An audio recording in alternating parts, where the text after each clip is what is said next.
Good afternoon, everyone. It's Lilia from Heal Scotland and Scotland's Wild Medicine. And today, all the way across the pond, where is it you are, Caroline? I'm currently in Utah, but very soon to be in Los Angeles.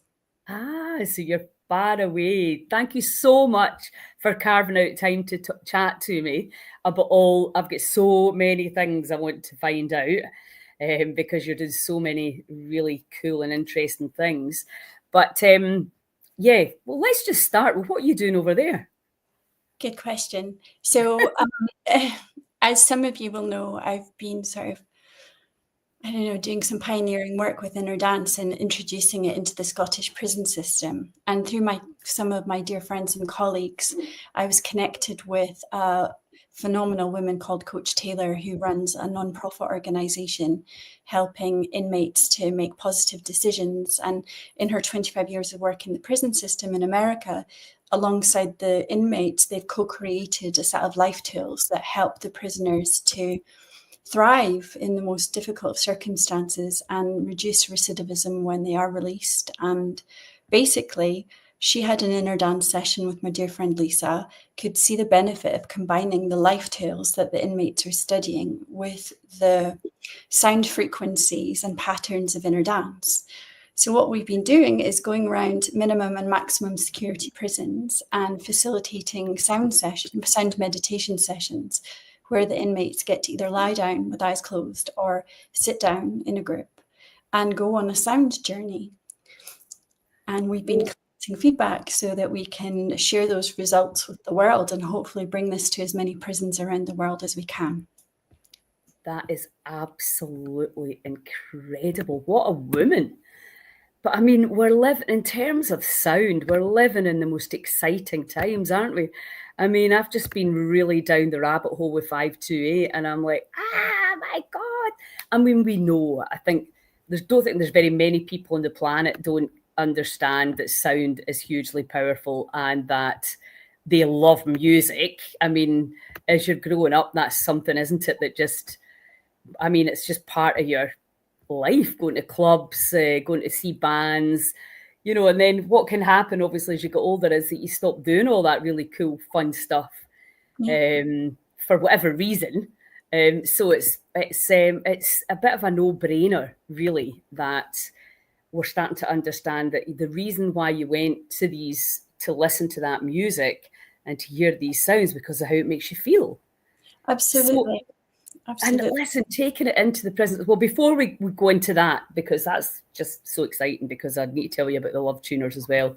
Can you just explain for those who have never heard about inner dance before? And just excuse me while I try and get this organized, because Facebook always make it difficult. So I'm not being rude. I'm just trying to get it shared in all the relevant platforms.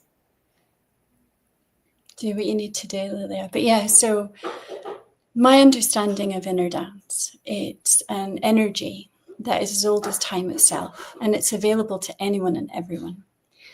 And this energy supports us to consciously dream. So it works with the chemistry in our body, it works with our brainwaves, and it supports us to enter more elevated states of consciousness so we can live more fully. And when we dream, we heal. When our bodies go to sleep at night and we go into the dream state, which not many of us do nowadays because of all the cortisol and stress and tension, our body goes into a state of self-repair.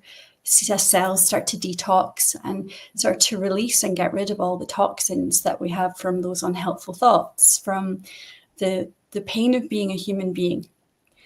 And when we're not experiencing that deep rest, we just accumulate all of these toxins in our body. And for many of us who have experienced chronic trauma, we stop dreaming. We self-medicate, which interrupts our function of dreaming, which is all about healing, memory consolidation, and learning.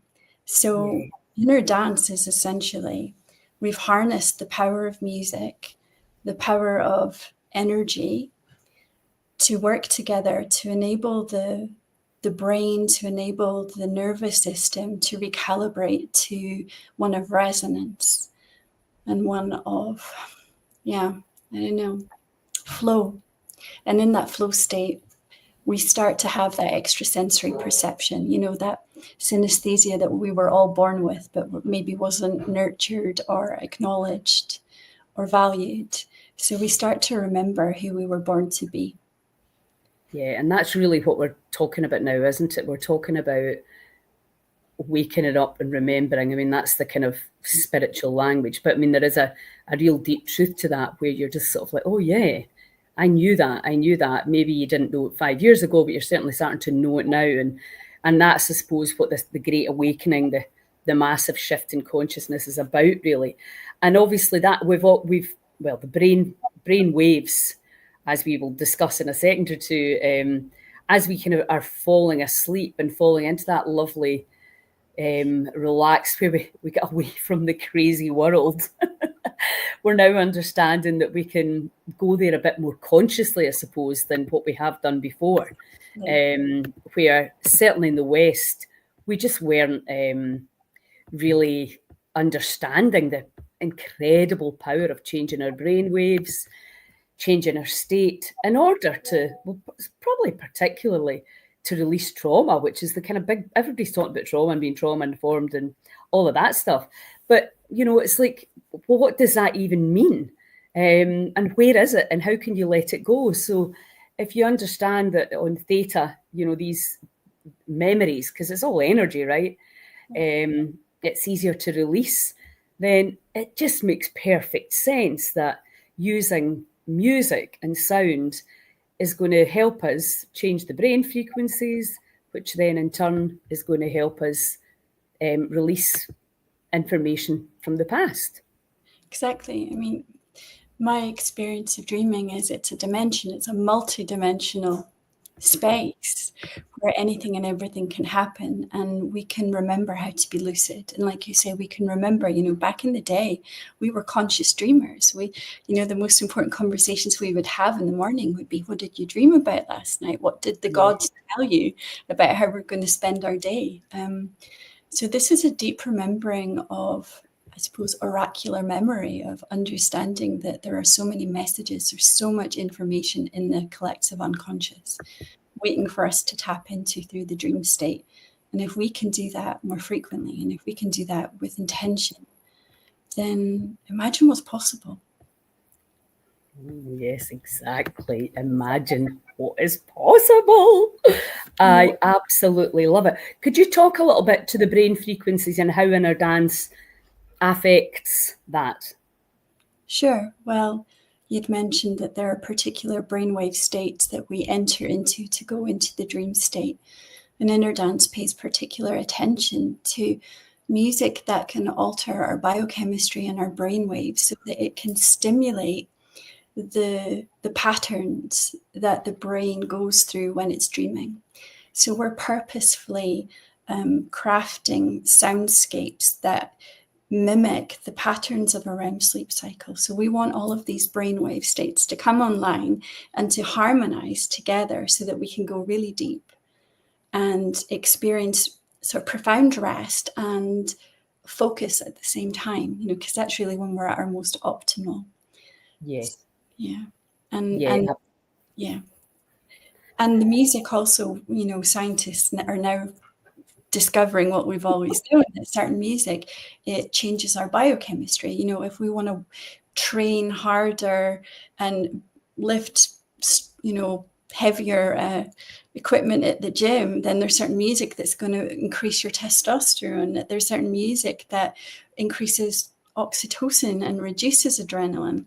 So we're also working with, so it's not only the brainwave states, but I suppose the hypothalamus in the brain, which is the gatekeeper to the biochemistry. So we really are, in the most unintrusive ways, shifting these biochemical states inside of us, and which ultimately changes our electromagnetic fields.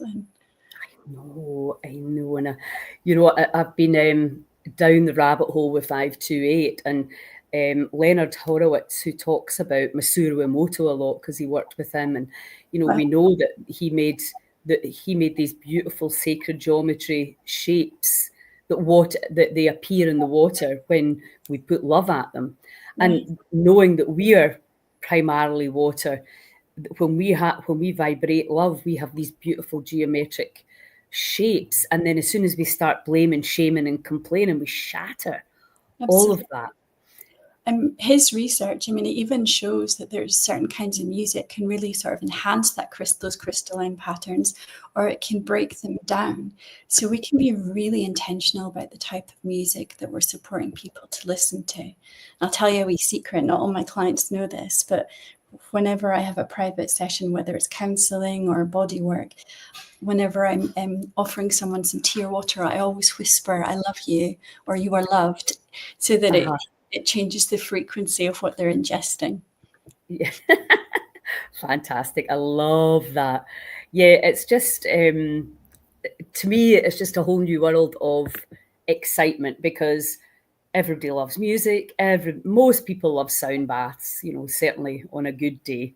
And it's also so many of the things that we're asking people to do mean change, mean, certain levels of stress and trying to fit more things in. Whereas sound, and there's so much incredible stuff you can get on Spotify and all the music channels you can get, and even YouTube, that you can really help soothe.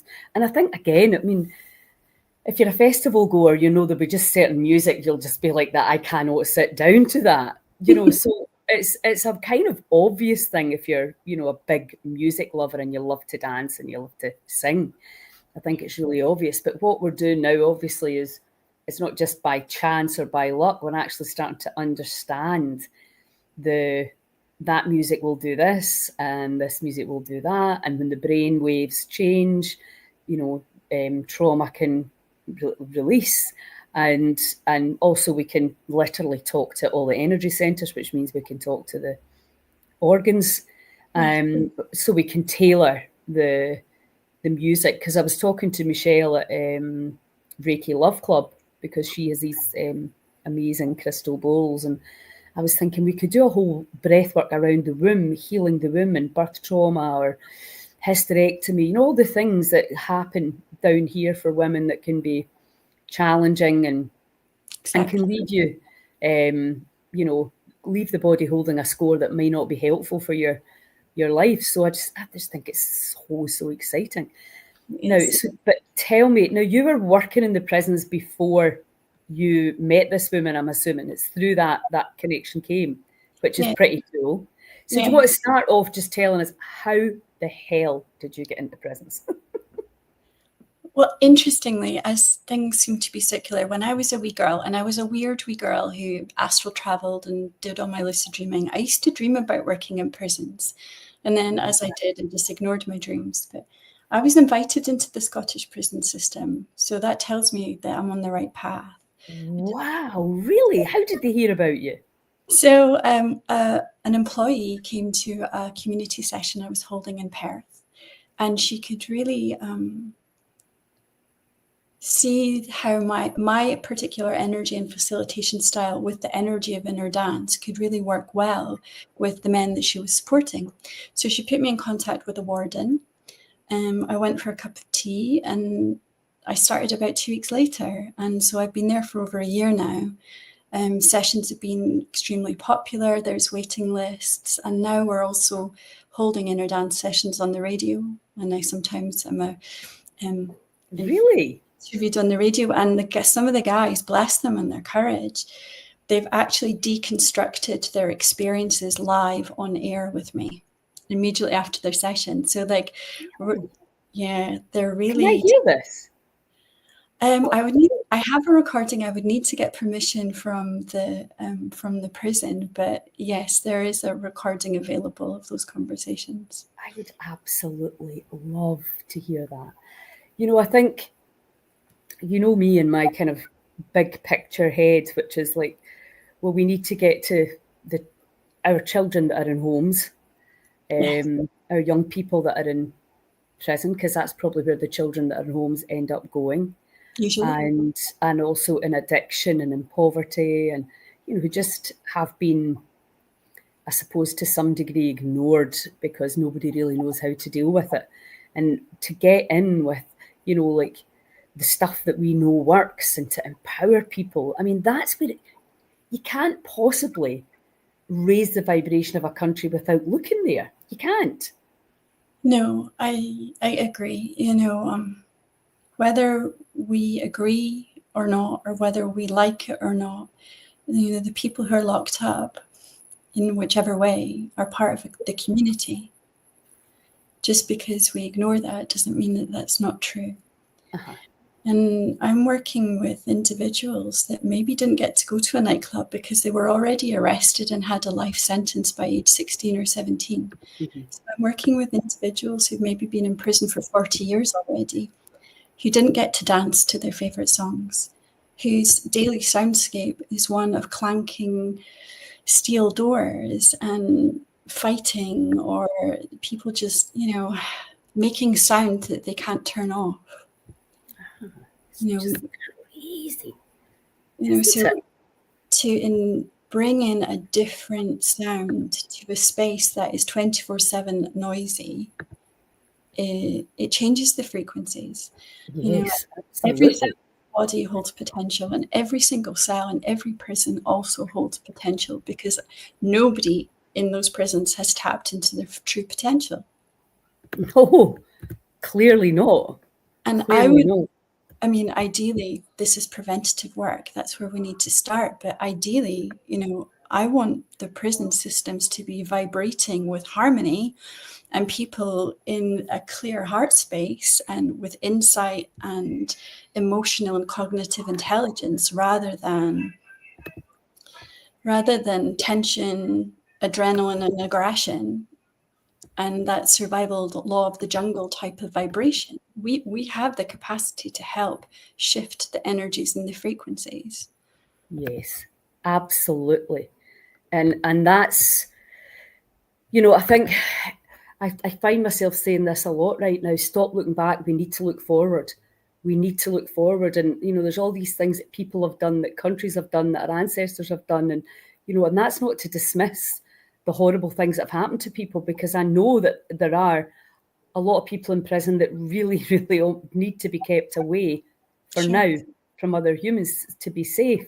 But I think, if we look to the new kind of energy bodies that we're all, hopefully, well, most of us, if we choose, can evolve into, we have to look forward and we have to let go of wanting revenge. And that can be really, the way I see it, I suppose, is that because I've got a strong faith, I think, the big man will deal with that anyway.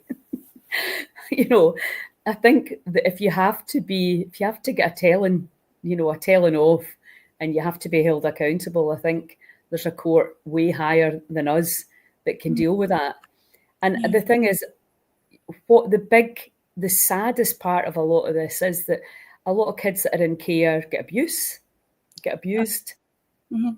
and then they end up acting out, as we all would if we were in that position, and then they end up getting they just come out of the care system into the court system, and it's and that's something that we can really impact on with all the incredible, because it's somatic, right, as well, isn't it? There's so much of it is stored in the body, and people just do not understand. And I think, as you say, potential, allowing people to be at the potential, that's somebody's child. It's our sister or brother. It's their behaviour is not the light inside of them, and I think our job really is to try and help ignite the light. And even in terms of remorse, my friend who I just saw today, actually had an awful situation that I won't go into, it's too private, but the man or the boy in question had no remorse. And that can be really hard for people. But I think when you come up the vibrational scale and you see what you've actually done, but when you're way down there, you're not going to see it like that, are you? No. When we're in something and we have no degree of insight, we don't have the capacity to connect in those ways. But that's not to say it doesn't come in the future, Yeah. The majority of the men and women that I've worked with so far have felt deeply imprisoned by their trauma or by their life circumstances or by the gangs they're affiliated with, by the drugs that they can't shake off. So through the non-profit that I'm volunteering with, Gogi, Getting Out by Going In, one of the courses is that the inmates write their life stories, handwrite them and send them in. And we have the honour and privilege of reading them. So, goosebumps there. Yeah. I would say the majority of people could not possibly imagine what people have gone through. Level of abuse that those children and those babies endured. That the stories were written. They were trapped. There was no freedom in their lives before they went to prison. But what they're discovering through these deep studies and through things like the sound meditations is that they're finding new insights. Things are falling into place. They're learning new life skills that their peers created for them so they can trust them. And they're changing. Wow. They appreciate that when they've taken a life, they've taken two lives, they've taken their own life as well. Yeah. They want to make amends by becoming a positive influence, by being in service to their community, whether it's behind bars or if they ever have a release date. They really want to change. And they know that that's possible, whereas before they didn't have any hopes and they didn't have any dreams. No, I know. And if you've got no hope, what is the point? And why would you not stay? It's it's incredible. And I was going to ask you, so do you get to read these letters before you work with the group? Well, so letters are being received from all around the country in America. So I won't necessarily get to meet someone in person. But okay. But on occasion, I have read a life story that I've then facilitated someone. Or when we go to prisons, we've got opportunities to speak with the inmates in groups. And so some of the men and the women share elements of their life story, or as part of the integration process from the sound, they might share a memory that's come up that they hadn't ever thought about. It's come up because it was the music helped it to come through for them. And then they've had oh my God, that's why I have been behaving the way I have. I forgot about that time when my uncle came into my bedroom at night. The level of insight that's taking place is phenomenal and at an accelerated speed. With Inner Dance that I'm a trauma counsellor and I have been for 25 years, but I can do more in 1 hour with Inner Dance than in talking therapy alone, for sure. So people are having profound transformation, even in half an hour, where they're having a life review and they're seeing all of the things that have happened.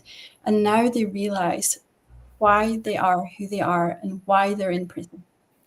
And they don't want to be that person anymore. They don't want to be defined by the worst things that have ever happened to them or the worst decisions they've ever made. Yeah, because it's a bit like stabbing yourself in the heart, isn't it? You've already been so badly hurt and then you just keep hurting yourself.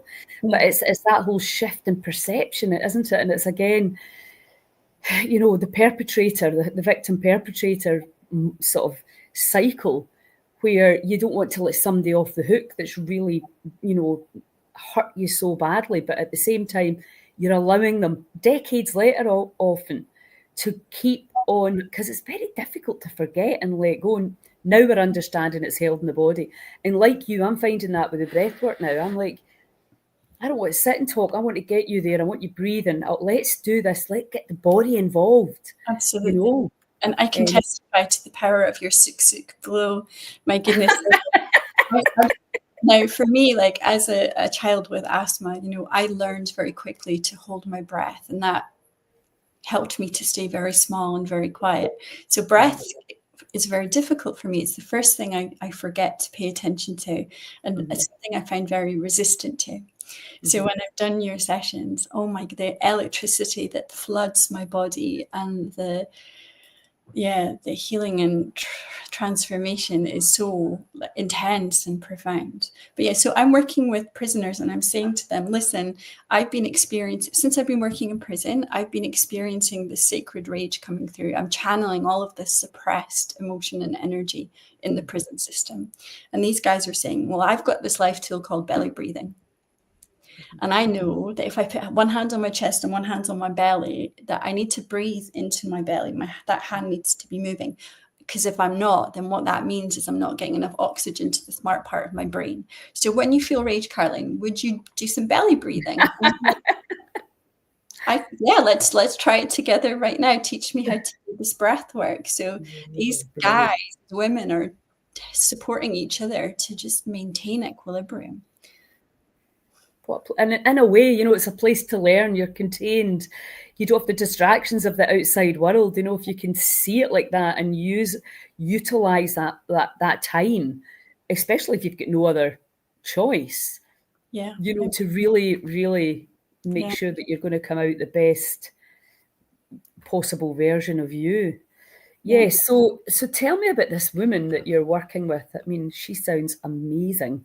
Coach Taylor is amazing. She and I have a similar sort of path in how we both entered the prison. She went in as a volunteer, and she very quickly realized that a lot of the men she was working with had an inner freedom that she did not have. And she wanted them to teach her, what is this? Because I need what you've got. And that's when the conversation started. And that's when big, roughy, tufty guys from the most notorious prisons in the world were like, well, coach, you got to do this belly breathing thing that I do. And you got to, you want to be the smart, the boss of your brain. And so they started developing these tools. And from that, courses began to evolve and emerge. And then there was a campus where a group of women basically went through like a boot camp sort of scenario from 7 a.m. to 7 p.m, studying and creating courses, and they created a pledge. So there's a calendar that's being created so that wherever you are, even in solitary, even on death row, that on the same day you can be tuning into the same frequency of a particular life tool that every other prisoner who's studying in the country can do the same. So there's this sense of this collective energy, that there's a community, no matter who you are or where you are. There's someone out there who's also tuning it in. Yeah. The life tools have certainly changed my life. I learned about them in January, and I've been deeply embodying them every day ever since. And in that time, my entire world has changed. Yeah. I've I manifested so much and achieved so much, and I'm able to go into the hardest of spaces and have some really fascinating conversations with the unlikeliest of teachers. Yeah. I love it. And so how does it work? Because obviously, it's different if you're running a class and people come because they want to experience inner dance. But if you're going into a space where it's like, well, let's try this, do you come up against any resistance, or are they just glad to try something new? Well, so basically the people that attend the sessions are students of the coursework of the Georgiou life skills. So it's not just Tell me that. That's a brilliant name, Georgiou. Again, I think, I can't remember, it wasn't Pelican Bay, it was one of the other prisons. One of the guys said to her, so coach, are you telling me that for inner freedom, I need to get out of this prison, I need to go inside myself? And she's like, yeah, you need to get out, you need to. And then that's where getting out by going in came from. So basically every single tool that has been created has come from a conversation with one of the inmates. And that's why it works. Because it's peer-to-peer. Mm-hmm. And it's coming from a place of deep knowing, because when you have been in prison, that's a very unique community and experience that we just can't truly understand unless we've lived it. I know. Well, I know when I was working with recovering heroin addicts, that's where I learned stories. I was like, oh my God. And, again, the survival of the human spirit, it blows you away. You're just like, oh, wow, you found a way. Yes. You found a way through. It's just, I love it. And I just love this whole bringing the music and the inner dance into it. So how much longer are you out there for? We're out here till about mid-October, so I'm going back to Los Angeles to work with a sound engineer to kind of upskill myself with music software, and so we want to essentially create a sound library so that the inmates can facilitate in their own cells. They have, if they're part of programming and they've got education, they have access to tablets. So they can do their learning in their own time. So they would be able to go on those sound meditation journeys whenever they like. So I want to make sure that I've got a really huge library for them so that they're never without those resources. And I'm asking a friend to help me. Like, imagine there's some men and women that they'll never get out. And they haven't had anyone sing happy birthday to them, perhaps, for 50 years. So I've come up with the idea, okay, so we're going to start creating sound messages, for those really important days.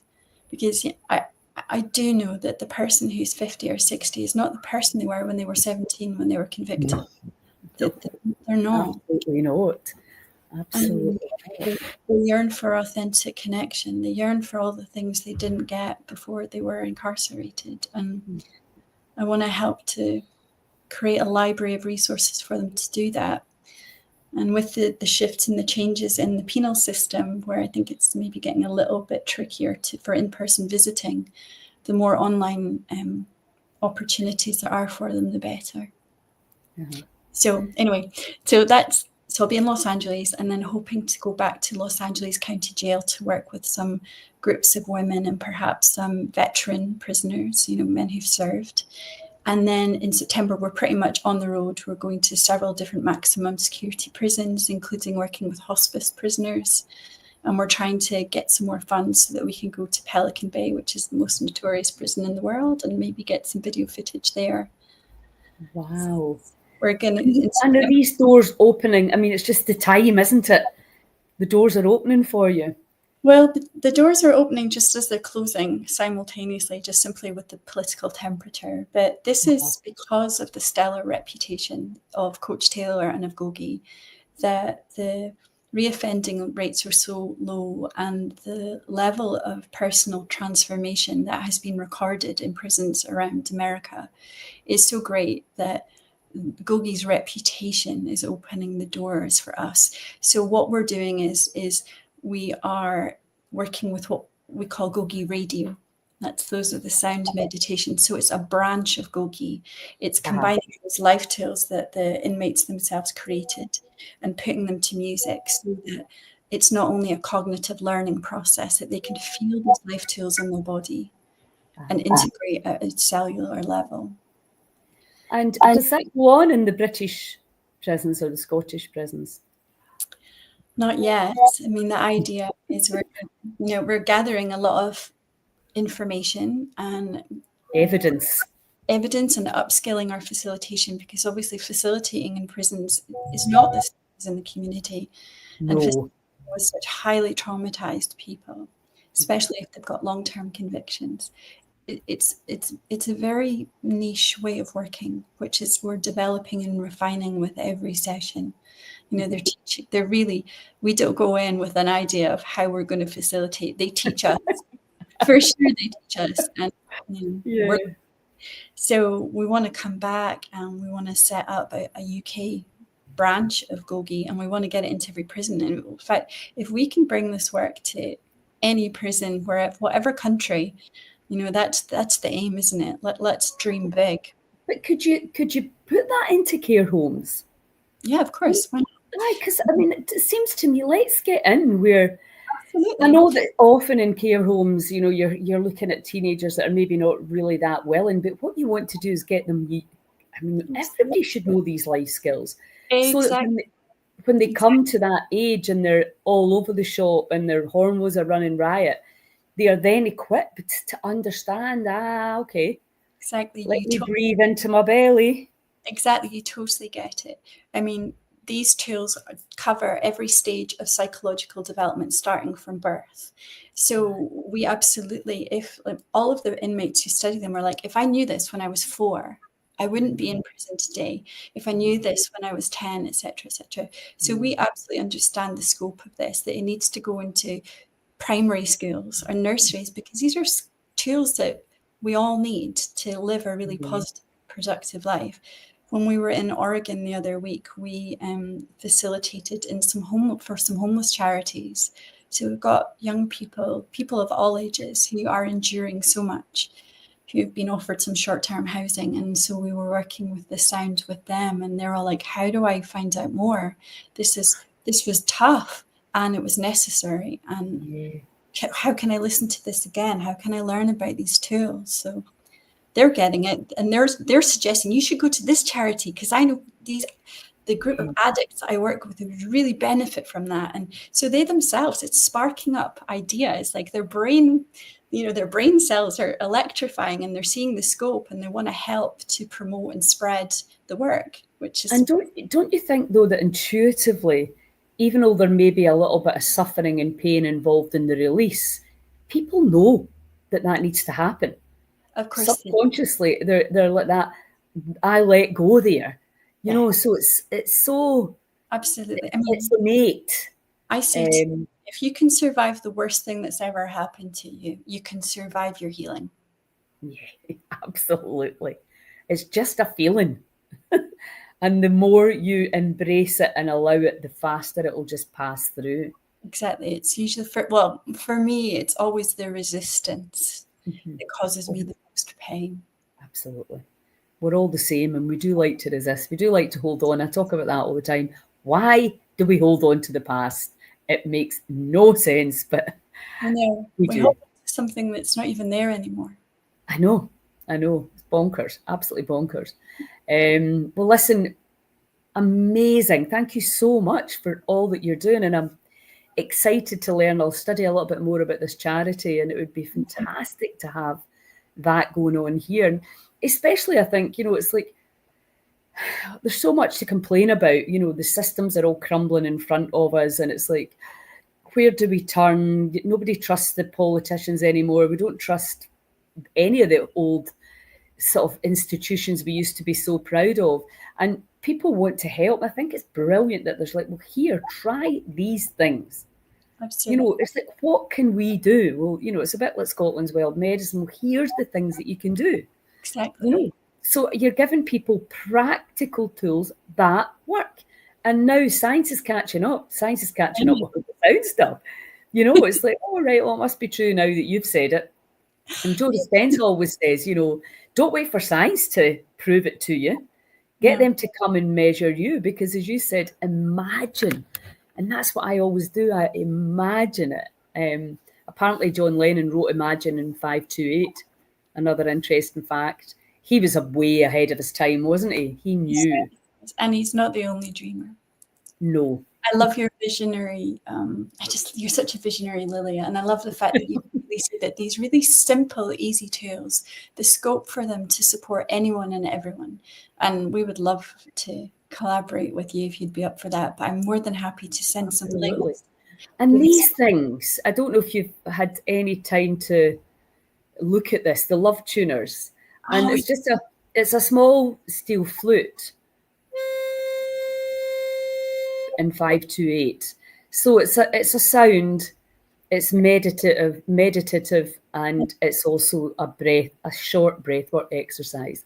And Sigmar Berg, who created it, he said, I just tune myself. You become like the singing bowl, the vibrating bowl, into that frequency in the morning. So you're going into your day.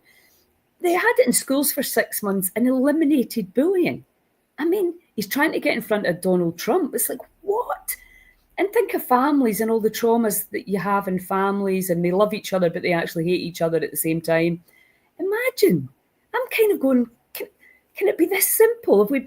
What have we been distracted by? Exactly. That we are a musical instrument. We know that we utilize all our vocal cords when we sing, and we only use 80% when we speak. My pal Sue always says, we're singers who speak. We are designed to sing and make noise, not to entertain people, but to stay well. Absolutely. absolutely. I was working with, I'm going to get one of those and hopefully get permission to take it to the prisons, but I was working with a group of highly traumatized women. So they've just come into county jail, which means they're waiting on their sentence. And these are women that if they serve more than a day, they'll lose their children. So there's so much pain that there's, and the irony is that they're actually safer in prison than they are out on the streets, because they're getting clear, they're getting clean, they're away from their pimps, their abusers, all of the chaos. Anyway, so during a session, and I know I've got throat chakra stuff, it was like something inside of me just left. And the spaciousness opened up and the sound started to come out from me. And I couldn't control it and I couldn't stop it. It just needed to be sung. And I started singing to these women, or I was being sung. Maybe that's a more accurate. Yeah. And it was so profound. And I spoke to them afterwards about there's something that we had co-created collectively that they had helped to heal me, because I've been working on my throat chakra for years, but there was something about what we were doing together energetically in that space that something just went. So yeah, I guess I just like to bring that in because these men. No, because you're right. I mean, Hilde Woskin always said, from his teacher, Lester Levinson said, you'll realise the person you actually helped most was yourself. And you're like, yeah, you can't, I mean, when you get such a huge kind of wave from the helping people, we know that you've got a much stronger resonance when you give, when you get. But how do you find it easy to maintain your kind of own mental health, or does it get you down, or what? It requires intention, to self-care, to have that sort of spiritual and energetic hygiene, because we're going into spaces that are time oriented. So when everything's about time, it's very dense energy and there's a lot of information in the field. And don't get me wrong, not everybody in a prison is wanting to change, and not everybody's open. Like, there's a lot of men and women who are very stuck in their own patterns, and those aren't the people we're working with directly, although they will be energetically. Yes. So maintaining like clearing practices and just maintaining well-being is really vital. And it's it's nudged me to take better care of myself and to do so more consciously. Just because one session of an hour or 2 hours in a prison could take a week to recover from physically, because it just takes so much energy. Absolutely. And so my capacity is increasing, and because I've got this phenomenal capacity to hold a lot of shadow, that's kind of the gift I was born with. It means that I take it for granted that sometimes I don't do the clearing that I need to afterwards. I don't give it back to the earth. I don't give it back to the trees to refertilize, to kind of turn the shit into gold, Yeah, absolutely. And in That's order to move to the next one and bring your best self there. Exactly. You don't want to be kind of getting worn down, which exactly. And so you know yourself when you're beginning to process and digest, metabolize someone else's stuff. So when we're working with people, I'll intentionally just silently just say, no, this is yours to metabolize. I'm not going to do the burping. I'm not going to do the releasing work on your behalf. You've got this. You can do it. So I'm sort of giving it back to them. Well, exactly. We were talking about that, my pal Nicola as well. I mean, and I was talking with Jennifer Main about it. Is we need to teach people how to do it. We need to teach them how to fish. And you making a beautiful library, yes, you're helping them, but then they can help themselves. And even with the whole trauma story, because that's the bigger you trauma informed, and you're like, you can release trauma yourself. But it's almost like we've made people think that they're handicapped and they need some kind of special expert to help them. And of course, it's lovely to be guided and supported and helped. But if you don't have that and you don't have the capacity, you can do it yourself. 100% you can. Exactly. And that in and of itself is freedom, when we remember that everything we need is inside of ourselves. For many people, before we begin to self-regulate, we need some co-regulation. And that's where the sound can come in. They're not entirely on their own in their cell on their 2-inch mattress. There's somebody from Scotland who's been crafting together some sounds with a whole lot of love and those life tools that they're studying. So, I can't remember who it was, which psychologist it was that said that the mother gifts the baby back to itself. Like the baby looks into the mother's face, and how the mother looks at the baby reaffirms the baby's existence. And for so many people, they've just never had that. So it's like there's a map inside of them that they just don't have access to. So when we can bring co-regulation, that does inspire self-regulation. Yeah, absolutely. Fantastic.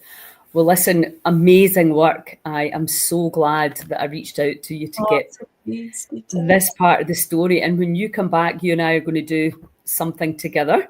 So I think watch we need this to take space. things up. Definitely, Lilia. Yes. Always a pleasure to work with you. And so, yeah, have a phenomenal, rest of your journey. I'd love you to come maybe and speak about this at one of the festivals next year. We can talk about that as well.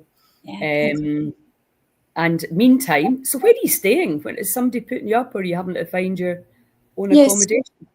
So just staying with a friend in Utah, and then there's a wee studio that we rent in Los Angeles when we're there. And a lot of the time we're on the road, so we're just like in Best Western motels and hotels.